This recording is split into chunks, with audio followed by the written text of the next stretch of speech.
Jóvenes, buenas tardes. Buenas tardes. Buenas tardes, licenciado. Tardes. Se mira el documento, jóvenes. Sí, Gracias. ¿Les llegó sus notas? Sí, licenciado. Bueno. No, si ya te dije que no me interesa.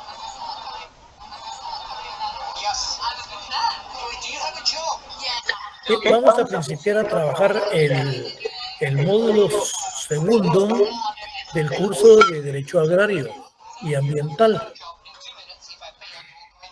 Previo a iniciar la cátedra,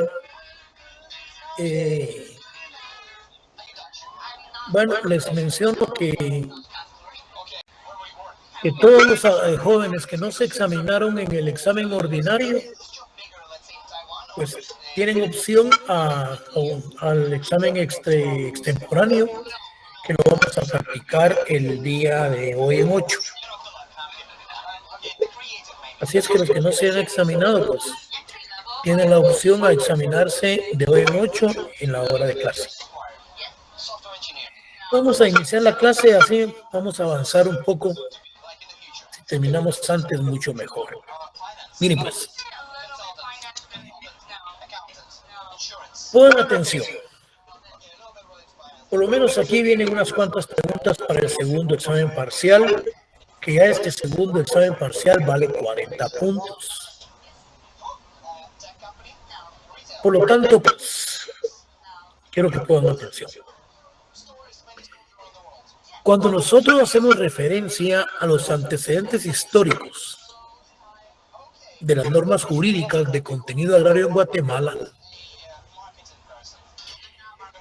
nos referimos específicamente a la organización de la tierra antes de la colonia. De una forma sucinta vamos a desarrollar la temática en donde ustedes se van a entrar en sus conocimientos cómo ha sido la manera y la forma en que la distribución de la tierra se dio en la época de la colonización, de acuerdo a los principios rectores de la política agraria que habla Severo Martínez Peláez y otros autores que escriben con respecto a la temática.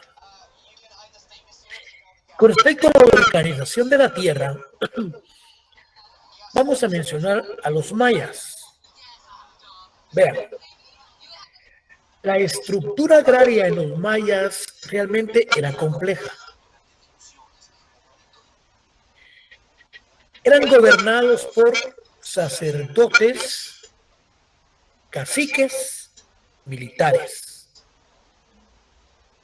Las élites tenían el derecho absoluto sobre la tierra. Los caciques, los gobernadores, los cabildos que ya posteriormente pasaron a formar parte de esa estructura. El concepto de propiedad era desconocido, porque lo utilizaban solamente como uso. Bueno, en el Guatemala del periodo posclásico, es decir,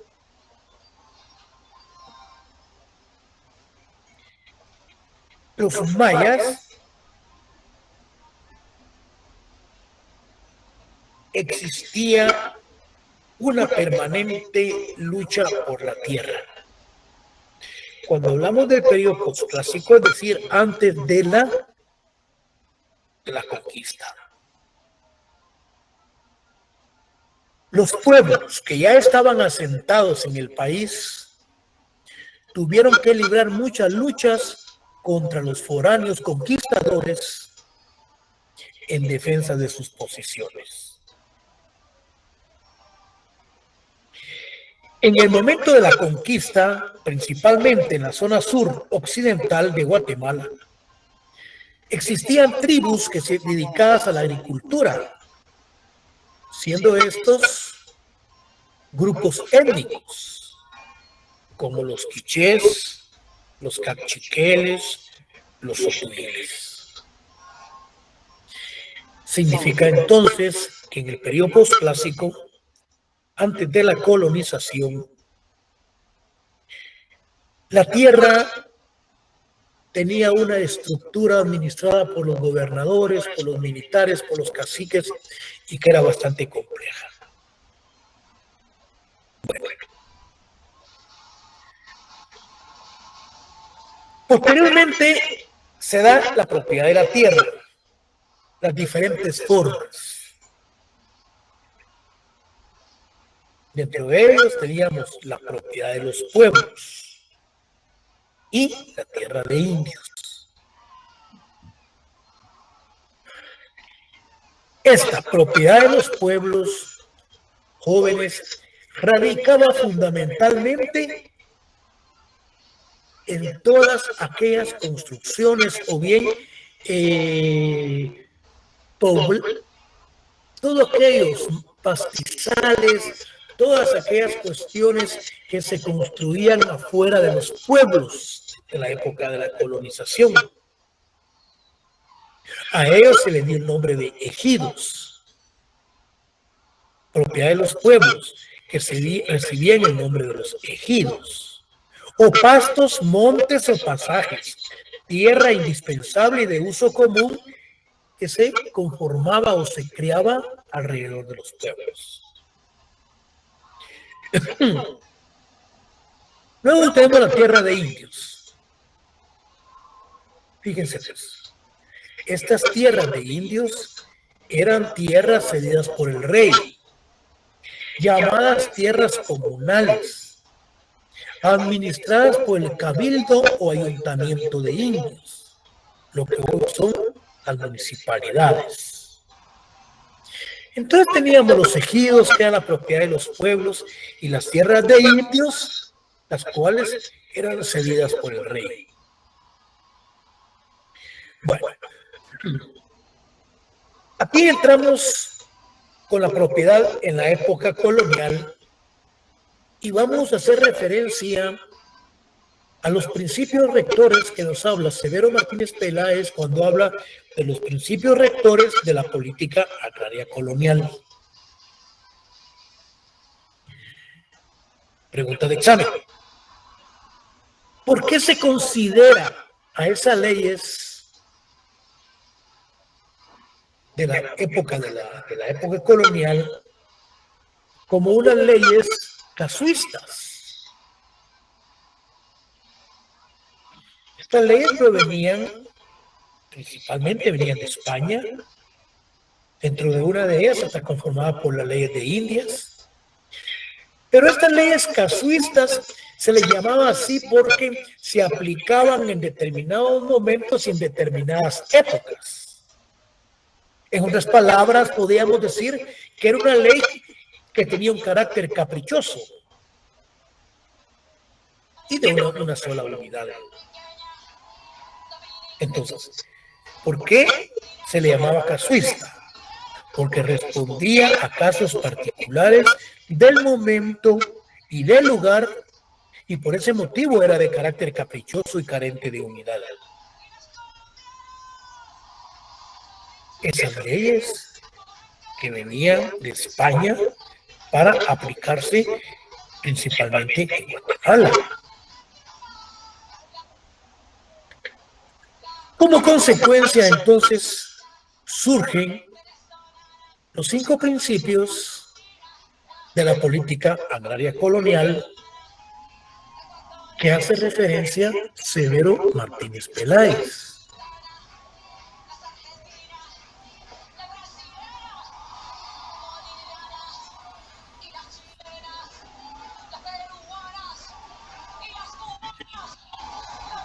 Nos habla del principio del señorío. El principio, teoría del señorío. ¿El porqué del principio de la teoría del señorío?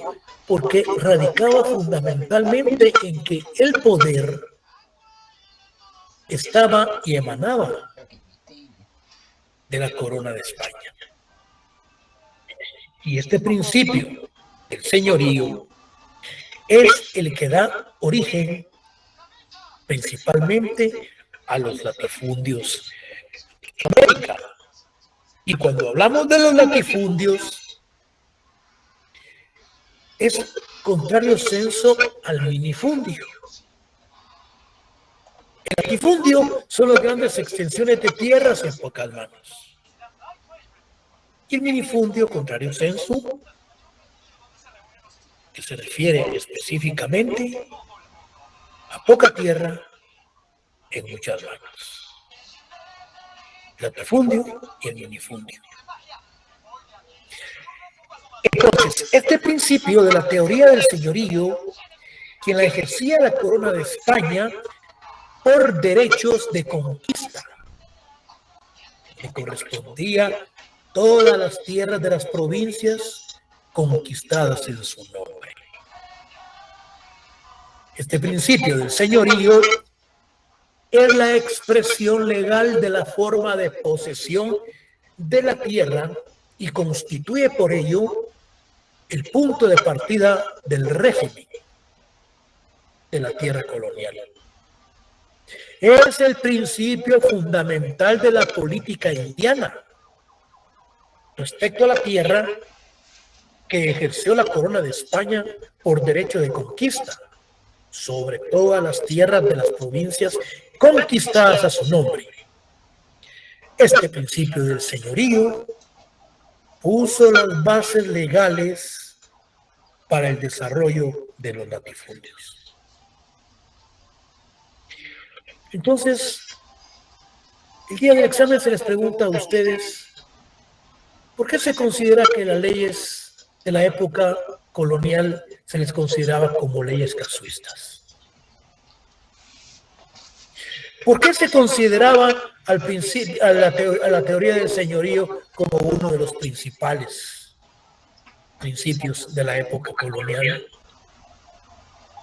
Sencillamente porque puso las bases legales para el desarrollo de los latifundios. Entonces, es cuestión de que estemos presentes en la cátedra para que vayamos recibiendo la explicación del desarrollo de esta temática. El segundo principio de la tierra como aliciente.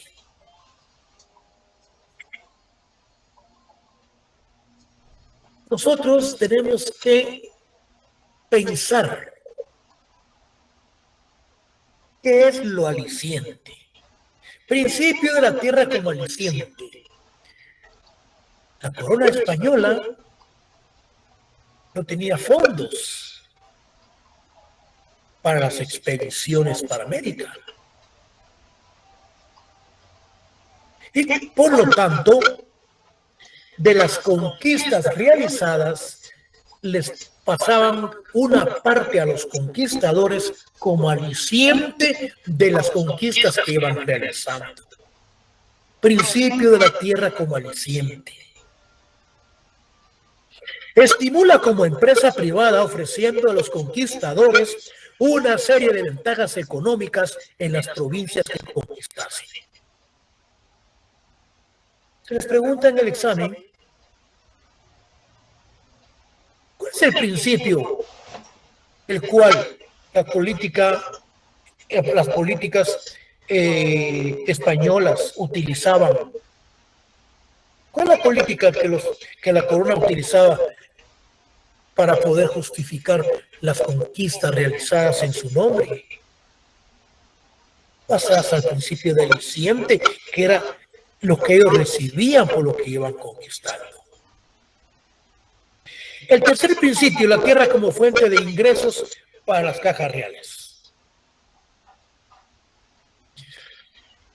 Aquí se dan dos aspectos. Una es cuando se da el repartimiento, se da la encomienda, y hay otros aspectos fundamentales. La tierra como fuente de ingresos para las cajas reales, donde se dota de tierra a los indígenas para que estos puedan trabajar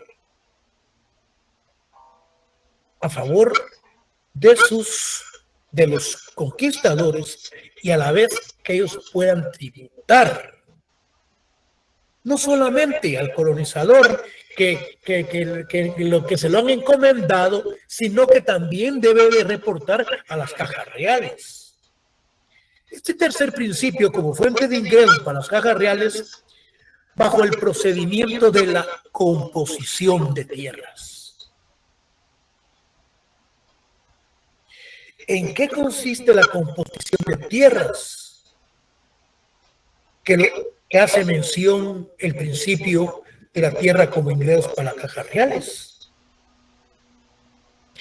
Vean, todo esto, pongan atención, todo esto va concatenado, lleva una relación lógica. La composición de tierras eran los análisis que se realizaban a las personas que tenían grandes cantidades de tierra y se les supervisaba en el sentido si tenían los títulos de propiedad. Y si no tenían los títulos de propiedad, por lo tanto, tenían que realizar ciertos reconocimientos para realizar los ingresos a las cajas reales. Bajo el procedimiento de la composición de tierras, la corona principió a dictar órdenes para que todos los propietarios de tierras presentaran sus títulos. La apropiación ilícita de tierras fue una de las principales modalidades de la formación de los latifundios. ¿Cuál era entonces la composición de tierras? La composición de tierras era verificar que los propietarios tuviesen los títulos de propiedad para poder realizar los pagos correspondientes de los tributos. El cuarto principio, la defensa de las tierras de indios. A los indígenas, ¿cuál era la filosofía o cuál era el motivo por el cual se les dotaba de tierras? Era con el fin de que las trabajaran y que a la vez, pues, tributaran a la corona. En la cédula se expresaba, por ejemplo, el interés de la monarquía en que los pueblos de indios tuvieran tierras suficientes, ya que desde ese momento comenzaron a vivir los indios en pueblos y a tributarle al rey. Principio de la defensa de tierras de los indios. Este principio, jóvenes, es el único. La defensa de la tierra de indios es el único principio que no operó como factor del desarrollo de los latifundios. En el examen les pregunto, principio rector de la economía política agraria colonial, que fue el único que no participó o que no operó como factor de desarrollo de los latifundios. La defensa de la tierra de indios. Es que es lógico. ¿Cómo era posible que teniendo ella la defensa de las tierras de indios, cómo iban ellos a participar donando sus tierras para los latifundistas? Este principio fue el único que operó en contra del latifundio. Luego tenemos el principio del bloqueo agrario a los mestizos. Los mestizos, los nacidos de los españoles con los indígenas en América o en Guatemala. A los mestizos pobres eran los más perjudicados, porque eran prácticamente también los que tenían que estar trabajando la tierra. Operaba al margen de la ley, se dio la negación de tierras a los mestizos pobres. Fue un factor que estimuló el crecimiento de los latifundios. Bueno, aquí entramos a lo que son ahora las bulas. Yo sé que muchos de ustedes van a la iglesia y a veces el padre hace menciones de las bulas papales, que las bulas que envió el Papa Francisco, que las bulas que envió Juan Pablo VI, las bulas papales. Entonces, las bulas eran aquellos documentos en donde se redactaban que ciertas tierras conquistadas pasasen a nombre de los reyes. Y que era el Papa el que autorizaba, de acuerdo a las bulas papales, el otorgamiento de ciertas tierras para los reyes. También tenemos las bulas de Alejandrinas y las bulas de Alejandro VI. Entonces, vamos a iniciar. Las bulas eran documentos autorizados y firmados por el Papa que concedía derechos especiales, liberaba de ciertas obligaciones religiosas a quien lo poseía.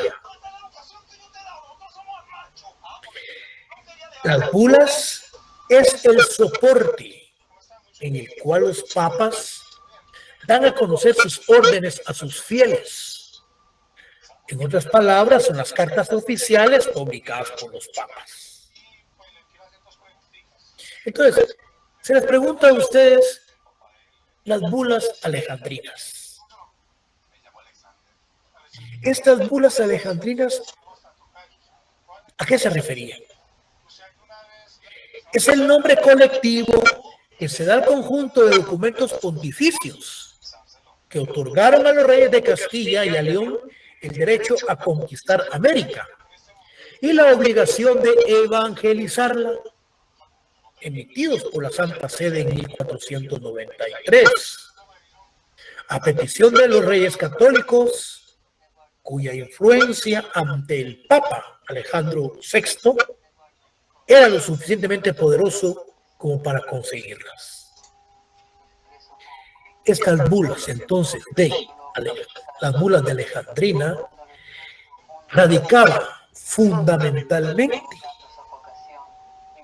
en los documentos que redactaba el Papa, en donde se otorgaban a los reyes de Castilla y de León el derecho de conquistar América y de evangelizarla, emitidos en 1493. Entonces, estas bulas alejandrinas eran las bulas que prácticamente abrían los espacios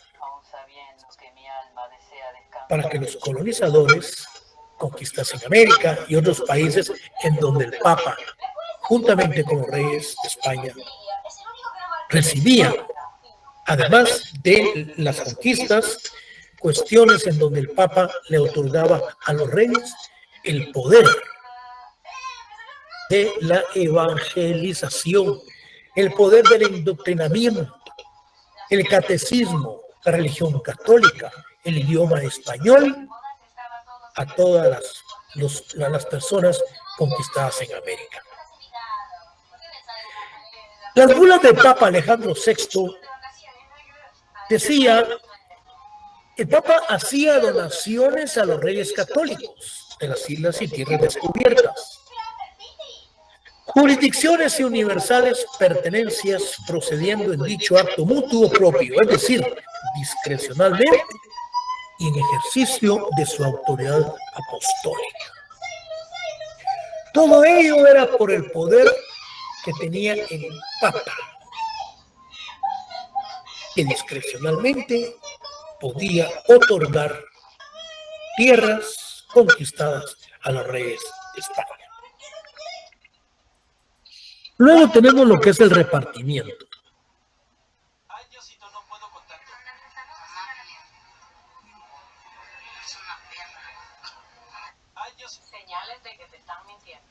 O sea, cuando hablamos del repartimiento,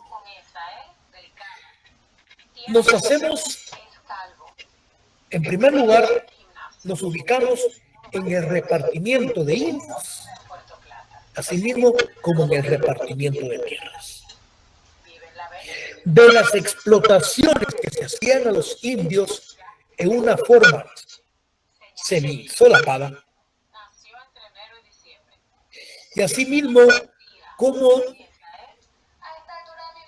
del repartimiento Porque el único sexo que yo tengo es el neandertal. con respecto a la encomienda. Puta, estoy que orino agua bendita. Vos me pedís Vean. un milagro y yo tengo... El repartimiento de las tierras y el repartimiento de los indios a los colonizadores.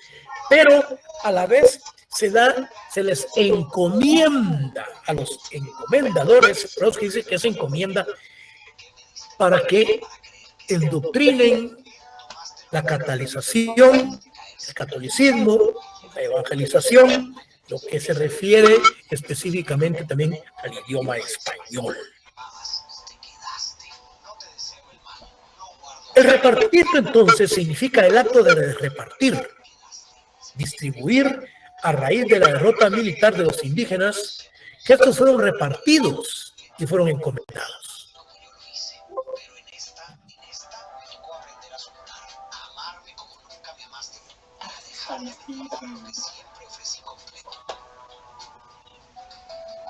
Repartidos de tierras y repartimiento de indígenas y la encomienda para su endoctrinarlos, catalizarlos, la catalización y su idioma español. Significa el acto de repartir, de distribuir a raíz de la derrota militar de los indígenas. Estos fueron repartidos y encomendados. Aquel primer repartimiento surgió ligado a la primitiva encomienda y los dos fueron una sola institución. Vean. Los indígenas eran repartidos y eran encomendados. Al beneficiario de estos indígenas eran de uno o más poblados, quedando obligados a tributarle en bienes y en trabajo al encomendadero. El repartimiento primitivo encubría una forma de esclavitud. Pero todo ello no lo sabía en España. Se decía que la corona permitía los repartimientos, porque los indios quedaban así encomendados a quien los recibía. ¿Quién velaría por su indoctrinación cristiana y la salvación de sus almas?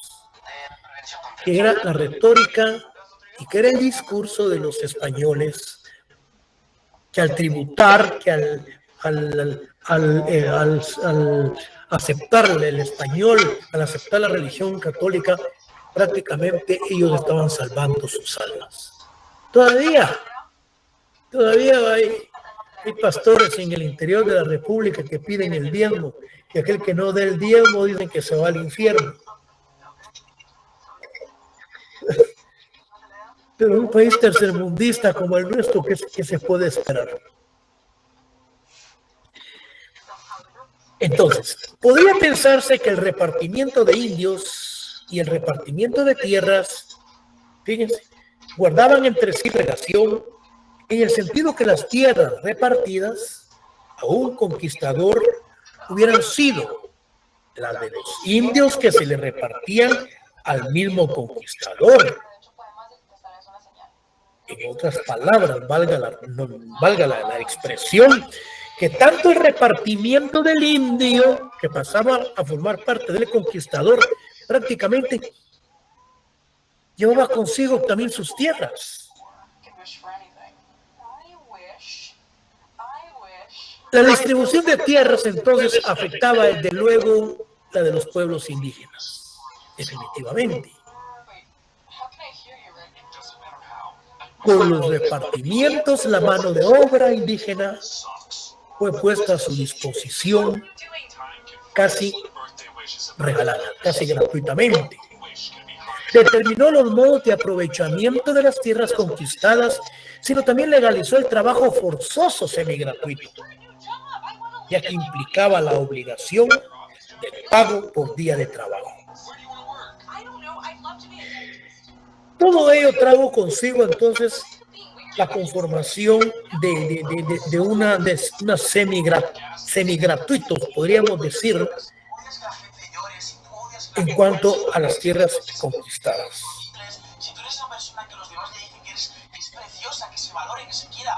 Los jueces, fíjense bien, los repartidores los alguaciles. Ellos fueron cómplices de esos repartimientos porque hasta recibían comisiones. Los jueces, repartidores, los alguaciles de las comunidades estaban constituidos por antiguos miembros de la clase dominante indígena y los sistemas de repartimiento los convirtieron en verdaderos cómplices de los encomendaderos y terratenientes, ya que estos les pagaban cierta cantidad de dinero por cada campesino. Con el repartimiento se pretendía sustituir la esclavitud indígena y los servicios personales gratuitos. Dicho sistema puede afirmarse que no era otra cosa que una modalidad de una semi-esclavitud legal, o bien solapada. Y lo que mencionábamos con anterioridad, que tanto el repartimiento como la encomienda, estas dos instituciones actuaron en una forma dualista, actuaron en una forma simultánea. En cuanto a la encomienda, lo que se buscaba, la evangelización, el catolicismo, las cuestiones relacionadas con la religión católica. Entonces, la encomienda fue un despiadado sistema de explotación del trabajo indígena, dando a sus amos el plusproducto de su trabajo. Cuando hablamos del plusproducto de su trabajo, nos estamos refiriendo específicamente a aquel producto que crea el trabajador, principalmente el indígena en este caso, después de haber cubierto sus necesidades. Entonces, fue un despiadado sistema de explotación del trabajo indígena, dando a sus amos el plusproducto de su trabajo en dinero y prestaciones personales, realizando por medio del pago forzoso de tributos a los encomendaderos. Desde su inicio, la encomienda en la Nueva España fue distorsionada y sirvió para sustraer las tierras de los indígenas. La encomienda, entonces,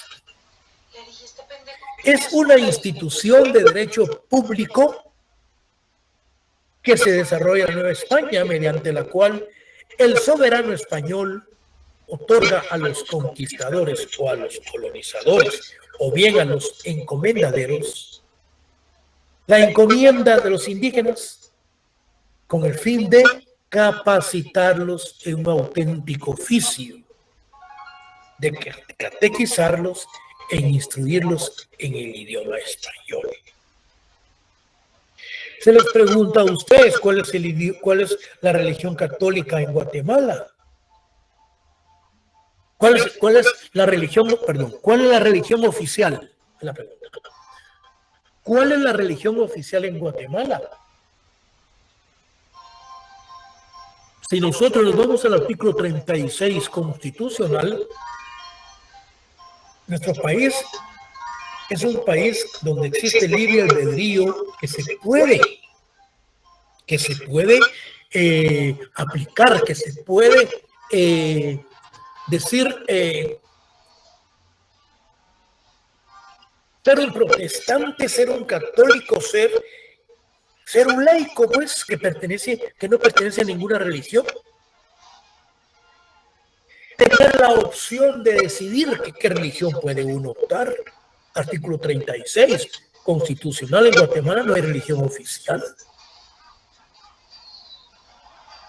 Sin embargo, en esta época de la colonización, estaban instruyendo tanto en el oficio del catecismo como en aspectos relacionados con el idioma español. Mencionábamos anteriormente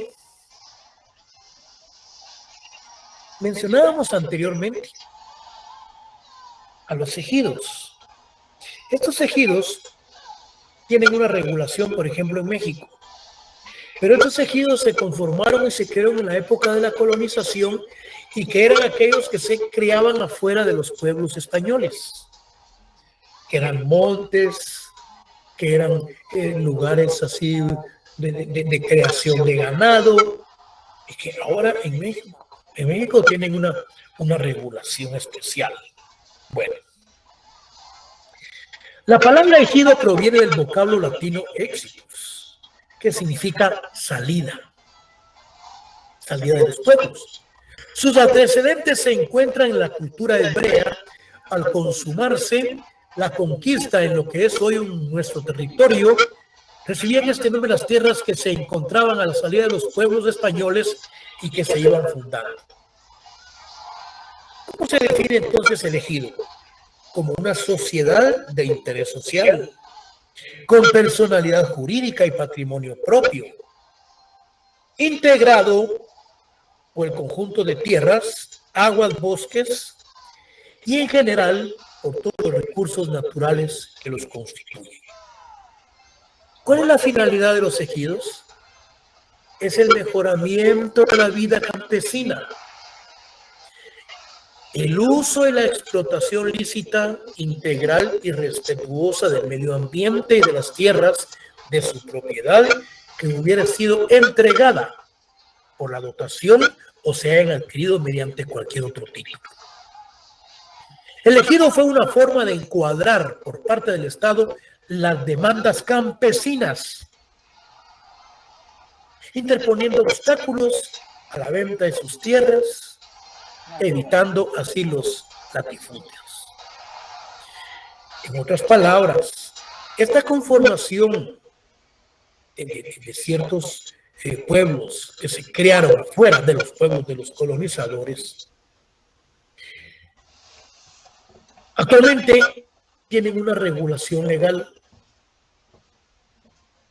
con la observación de evitar que se vayan conformando los latifundios. ¿Cuál es la característica? ¿Cuál es la característica del ejido?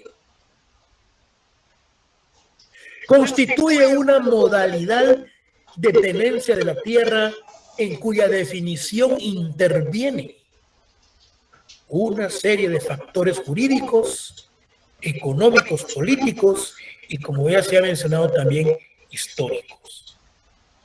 Decíamos que en México hay una regulación con respecto a los ejidos y son todos aquellos pueblos que se criaron afuera de los pueblos que fueron conformados por los colonizadores.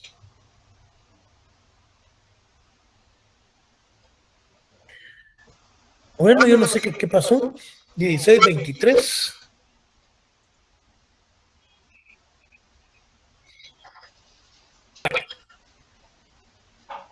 Continuemos. Lo que sucede es que acá me quedé con la otra sección porque hubo más interrogatorio y toda la situación. Miren pues.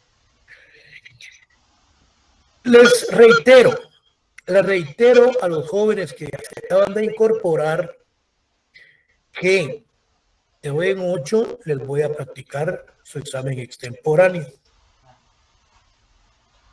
Y luego creo que vamos a continuar con lo que es la política agraria colonial del doctor Mariano Gálvez, y así como los aspectos relacionados con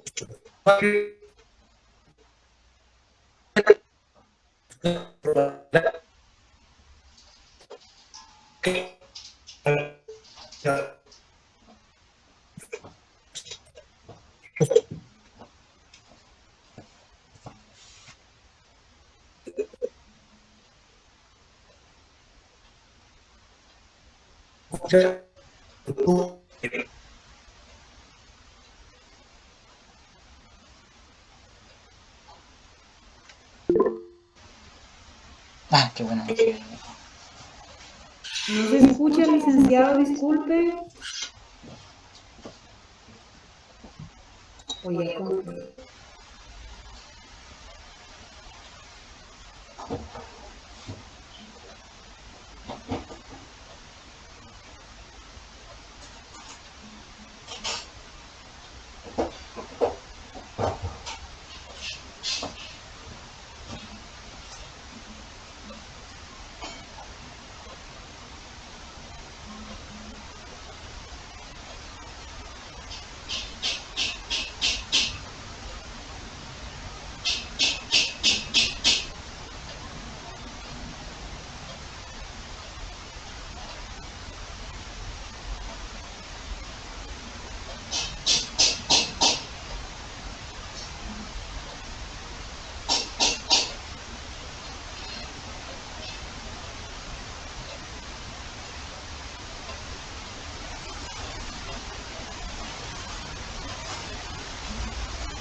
Quédate, no pasa nada.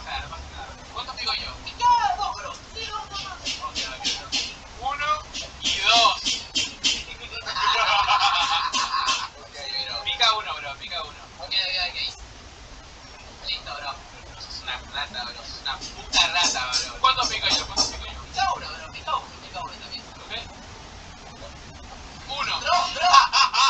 Así es el juego, bro. Tú pica uno, ahora mismo. Ok. ¡Ay, no! Pelotudo. Pollo, escoge tu lugar, ¿izquierda o derecha? Yo te recomiendo que vayas por mi derecha. Mi derecha, ok. Voy a mí. Cuando me avisaron que había un nuevo juego móvil que se parecía al cofre, la verdad no le di importancia porque cierto bodrio rompió mi confianza en los juegos que me recuerdan al cabeza taza. Pero para mi sorpresa, este juego resultó ser bastante bueno. No me lo quiero. El juego en cuestión se llama Acecraft y es todo lo que el bodrio intentó ser, ya que este tiene unos gráficos muy bien elaborados, un gameplay bastante divertido y muy difícil, especialmente porque tu mismo dedo no te deja verlos exactamente. También tiene una banda sonora bastante decente. ¡Aprobado! Pero sin duda lo mejor de este juego es la variedad de personajes que tiene. Está desde el avioncito básico con metralleta hasta este pollo que ataca a melee y que es prácticamente suicidio jugar con él. Y aunque el juego te hace ver anuncios para poder continuar cuando pierdes, entre otras prácticas cuestionables de juego móvil, haciendo todo eso resolucionado, es un juego bastante